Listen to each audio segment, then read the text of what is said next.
Marlene Luna, directora de Migración.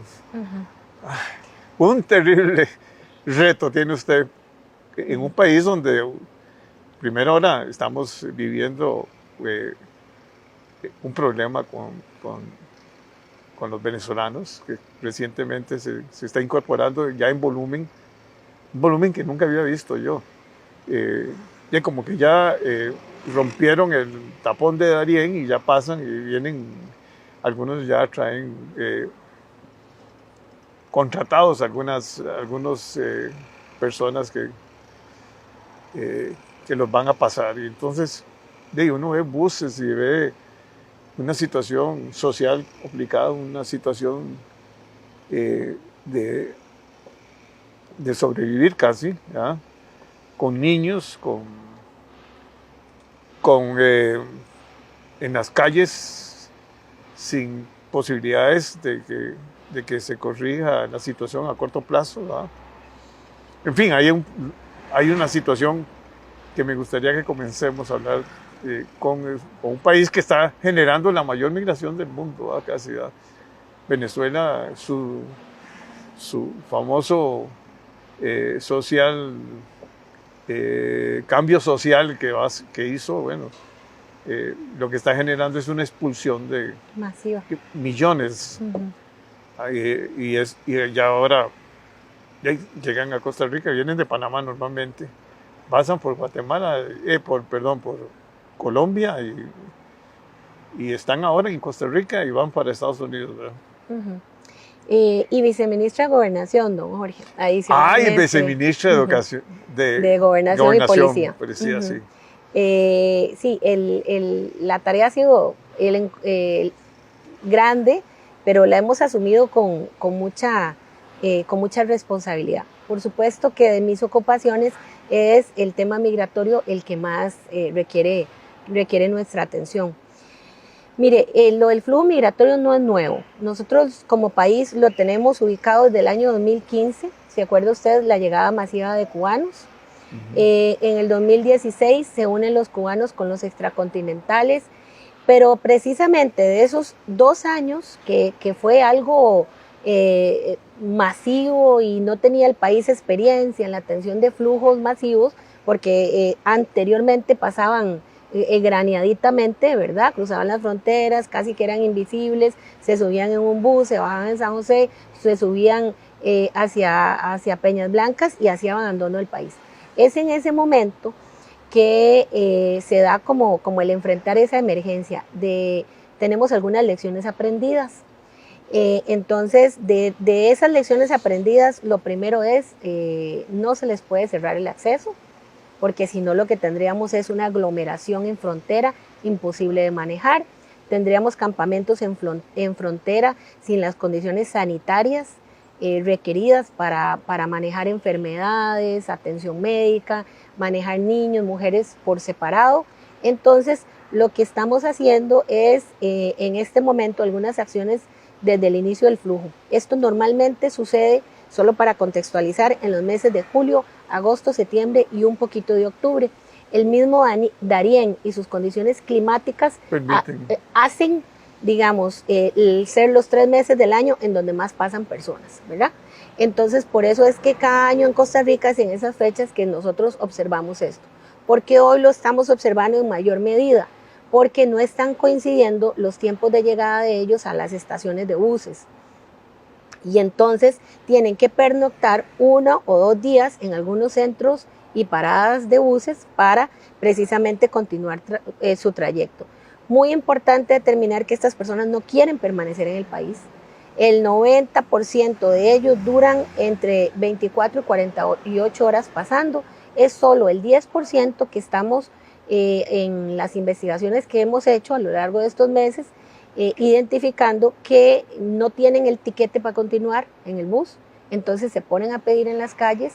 Hay grupos, ONGs, OIM y varios grupos que atienden migrantes que les están colaborando en darles dormida en las noches, pero como recuerdan que ellos vienen dirigidos por traficantes de personas, por redes internacionales, en muchas ocasiones esos traficantes vienen en el flujo y no se pueden identificar, se confunden como si fueran los mismos migrantes necesitados, y es ahí donde tenemos un problema para direccionarlos correctamente hacia que acepten nuestra ayuda, la ayuda gubernamental o la ayuda coordinada con organismos, ONGs y organismos internacionales que ya sabemos que de las eso. Naciones Unidas tiene una... Sí, hay sendos presupuestos en donde ellos apoyan instancias para darles atención. No nos están, muchos de ellos, aceptando las ayudas, y son los que se nos están quedando en las calles. Entonces hemos cambiado, al menos en esta administración, la instrucción: no podemos tener mujeres, ni niños, ni personas enfermas durmiendo en las calles. La indigencia no la vamos a permitir en espacios públicos. Para eso tenemos albergues habilitados, con comida, con camas, con incluso apoyos en ropa y en salud, para precisamente poderles dar lo mínimo humanitario y que ellos continúen su viaje. Muchos de lo que vemos en las noticias, sí, lamentablemente son los que no están aceptando la ayuda, pero no es que el gobierno no se las está ofreciendo. Yo quiero recalcar, porque sí tenemos los espacios disponibles. Ya la sociedad civil, en conjunto con ONGs y OIM, tiene eso preparado, porque nosotros como Estado solo tenemos un albergue en la zona sur, que es el Envisur. Está habilitado para 300 personas y para darles alimentación al menos a la mitad durante toda la permanencia, pero ese albergue no estamos logrando que ellos nos acepten la ayuda. Entonces esas son las acciones que estamos haciendo: vigilancia en las paradas de buses, tomarle los datos de dónde viene, para dónde va, les hacemos algunos biometría con enlaces internacionales para saber si tienen algún tipo de antecedente, para garantizar que los que están ingresando no vayan a constituirse un peligro para la seguridad pública, y tratando de evidenciar si efectivamente ingresaron y abandonaron.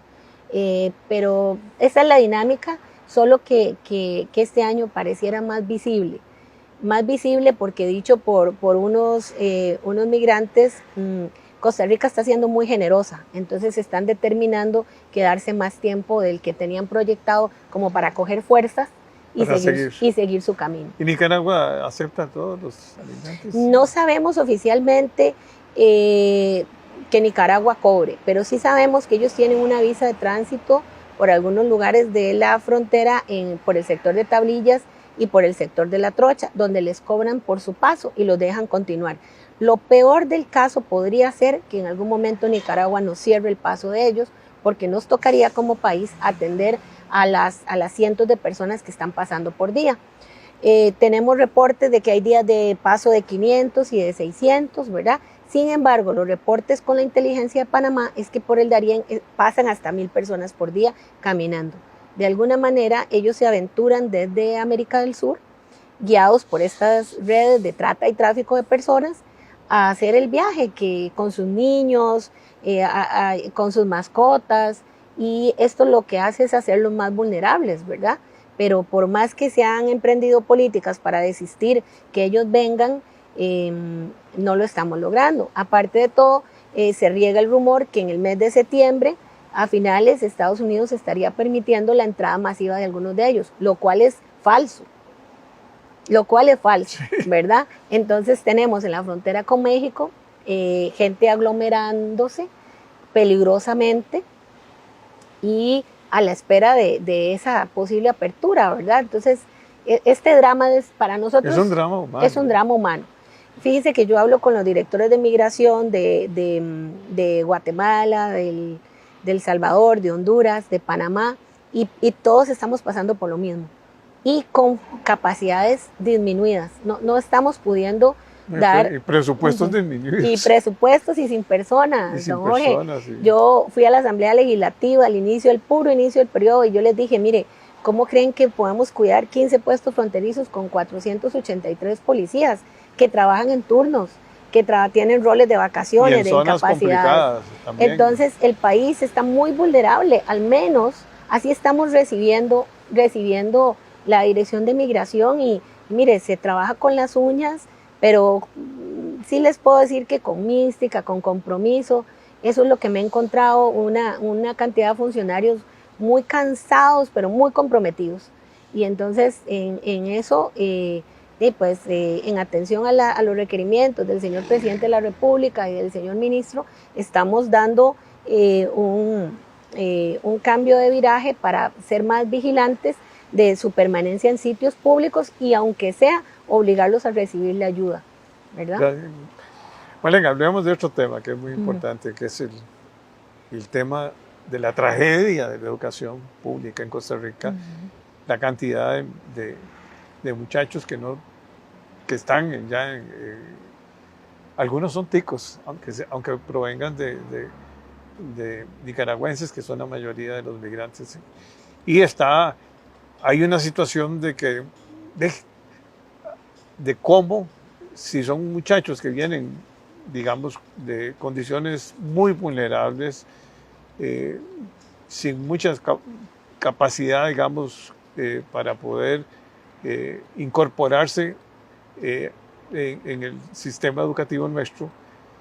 Y eso al final los profesores o los maestros están ahí con una mezcla, digamos, y afectando nuestra educación, ¿verdad? Porque la calidad de nuestra educación depende no solo de los profesores y de los sistemas de enseñanza, sino también, digamos, de la materia prima que se alimenta. Y hay una situación, no sé cuántos, se habla de que nosotros tenemos un 20% de nuestra población son nicaragüenses. Están trabajando la mayoría en el sector de servicios, otros están en la construcción, otros están guardas, otros son... Hay una mano de obra importantísima, todo lo que es la parte agrícola.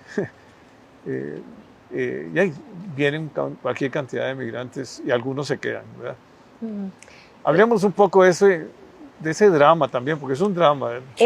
Digamos, es todo, en ese momento es una cifra oculta la cantidad de personas migrantes que tiene Costa Rica. Usted dice que se habla un 20%. Yo añoro que el censo que tendría ya sus primeras cifras en diciembre de este año, nos arroje un poco más de datos creíbles. Porque desde la Dirección de Migración tenemos más o menos ubicados un 11.4% de la población. Sin embargo, en el sistema de refugio, en este momento tenemos 200,000 personas más haciendo fila y proyectamos más a final de año, ¿verdad? Rompiendo la cifra histórica. Entonces, si sumamos que ellos pueden andar en el 3.5% de la población, más los que ya tenemos, digamos, yo manejo ahorita una cifra de un 15%, pero son cifras digamos, no totalmente certeras porque hay que hacer otros cruces y otras variables. Pero si la situación financiera de Nicaragua empeora, con toda esta situación que estamos viviendo, y ahí van a venir más nicaragüenses, que son bienvenidos, pero el problema es la capacidad, digamos, de nuestro sistema de educación para incorporarlos y ponerlos ya en una mejor rol social, digamos. Ajá, sí, en una incorporación a la sociedad. Una incorporación a la sociedad. Tenemos un programa muy bonito que empezó hace cerca de 2 años, que está financiado por la UNICEF y se refiere a la regularización de los niños migrantes en las escuelas y colegios. Y este proyecto lo que hizo fue reducir costos, reducir requisitos y que a través de los directores de las escuelas del país se pudiera recibir la documentación ahí y luego ser trasladada a migración para su consideración, ¿verdad? Entonces, el año pasado, bueno, los datos que tenemos es casi 10,000 niños regularizados, ¿verdad? Estamos terminando de procesar las últimas 2,500 solicitudes que recibimos y de las primeras visitas que yo tuve fue la UNICEF ofreciéndonos más recursos para ellos seguir apoyando porque habían quedado fuera del proyecto original cerca de 17,000 muchachos, niños y muchachos que tienen condición irregular y que están en nuestras escuelas y colegios. Entonces nosotros dijimos, por supuesto que sí, porque los niños no deben nada, ¿no, Jorge? O sea, y además esos serán los futuros costarricenses, porque difícilmente... Hay muchos que han nacido ya aquí. Sí, son costarricenses. Y sus papás irregulares. Entonces, si esos niños vienen a recibir la educación costarricense en edades preescolares, en en primaria y en secundaria, difícilmente se van a regresar a su país de origen, ¿verdad? Difícilmente ya van a estar totalmente culturalizados con nosotros, con nuestras costumbres, con nuestras idiosincrasia. Entonces, ¿cómo haríamos para dejarlos en la irregularidad? Para condenarlos a la irregularidad y a no permitirles la integración, que cuando les toque el paso hacia la universidad no tengan documentos y no puedan accesar a la educación universitaria. Entonces, estamos continuando con el proyecto de estos 17,000, ya coordinando acciones, cómo volvemos a coordinar los recibibles, la capacitación de qué es lo que necesitan para nosotros empezar a procesar. Sin embargo, me decía la ministra de Educación que ella tiene considerados cerca de 60,000. Entonces, como usted puede ver, estaríamos apenas quizás cubriendo a la mitad de los que están. Pero bueno, es un paso. El reto es enorme, pero las voluntades existen y por ahí también tengo las buenas noticias que los recursos financieros están para apoyarnos tanto al Ministerio de Educación como a nosotros en aquella divulgación de información, en asesorías directamente en los centros educativos para lograr que podamos y reforzar, lógicamente, podamos entrar a regularizarlos. ¿Cuál es el requisito? Bueno, que tengan matrícula en ese centro de educación pública principalmente, ¿verdad? Que la misma institución verifique que están ahí recibiendo lecciones y demás. Para la renovación al año siguiente, que vuelva el mismo centro educativo a garantizarnos que sigue su matrícula ahí. Entonces volveríamos con el tema de las renovaciones, ¿verdad? Pero sí el proyecto es muy amigable, lástima que más personas no quieren aprovecharlo, ¿verdad? Que solo estos 10,000 niños podamos por ahora tenerlos ya casi regularizados a todos. Nos quedan todavía una revisión de unos trámites ya presentados, pero esperamos en un par de meses salir con esto y empezar a recibir los nuevos, ¿verdad? Si se concreta el proyecto en los mismos términos o vayamos a darle alguna apertura, estaríamos también... No, y es un porcentaje importante ya de la población. Sí, y son niños, ¿no? Y son niños, sí. Y son niños que nada deben y que digamos... Sí, no, hay que extenderle la mano. Lo que pasa es que este país es un país pobre. Sí. Y nadie se está dando cuenta del esfuerzo que estamos haciendo como para apoyar. Y ahí, cuando uno ve que millones de dólares se van todos los días para armamentos y cosas de esas, uno dice, algo está mal en el mundo, ¿va? El mundo está al revés. El mundo está al revés. El mundo está al revés, no invierte... Cuando debiera de estar, digamos, los gobiernos de amigos ayudando y apoyándonos a todo este problema que tenemos, se desvían a otras cosas. Bueno, pero hablemos también, perdone, tengo que aprovechar porque ahora estábamos hablando de la educación superior privada y de la educación superior, o sea, la importancia de poder que vengan algunos muchachos de las universidades a hacer aquí sus pasantías y que den por un año más o menos y que apoyen a nuestra población de estudiantes, tanto universitarios como de colegios y escuelas, en la preparación de que aprendan un idioma como el inglés, que es importantísimo, ¿va? Vital, hoy en día. Eso es clave, o sea, no, eso es parte ya como otra carrera, o sea, si uno no